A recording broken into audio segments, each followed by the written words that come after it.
Hello, this is Vanshi. Hi, I'm Nilanjan. Hello, this is Ipshita. Hi, this is Sulman. Hey, Panchi, did you see the topic of the new bonus task? Yes, it's analyzers, tokenizers, and filters in Solar. Salman, you will have to enlighten us about this. Please start with tokenizers. Okay, so tokenizers can break the field into small lexical units called tokens. They can be of various types. The standard Solar tokenizer uses white spaces and punctuations and delimiters. For instance, if you want to tokenize the text CMI is great, it will result into tokens CMI is and grade. This is quite similar to the tokenization which we have learned in the DMML course. There are many different types of tokenizers in Solar. One example is regular expression pattern tokenizers. Suppose we want to extract the words which start with a capital letter. Then we can write a regex for that. And what does filters do? Does it take a bunch of tokens and filter them? Yes. The filters take tokens as inputs.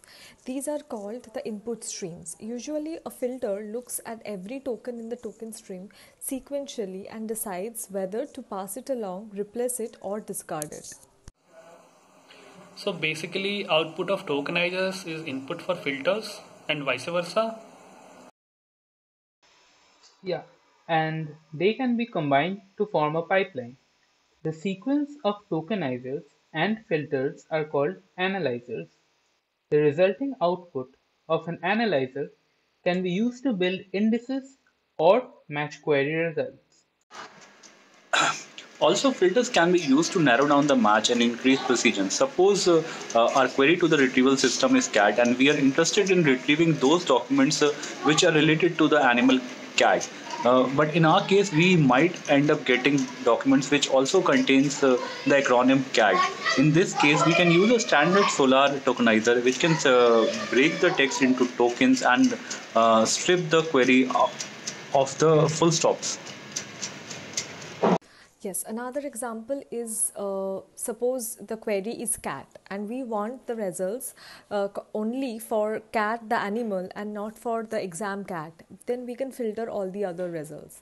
Ideally, an analyzer is built up of a pipeline of tokenizers and filters, and the output from the analyzer is used for indexing or search. And at the time of indexing, the token stream is produced after analysis that is added to an index and it defines a set of terms for the field. And at the query time, the values that are being searched for are analyzed. And the terms that the results are matched against are those that are stored in the field's index. And also, we can use separate analyzers for indexing and search operations. To conclude, we can say that tokenizers create the tokens, filters take the tokens as input and filter them. Together, a stream of tokenizers and filters are called the analyzers.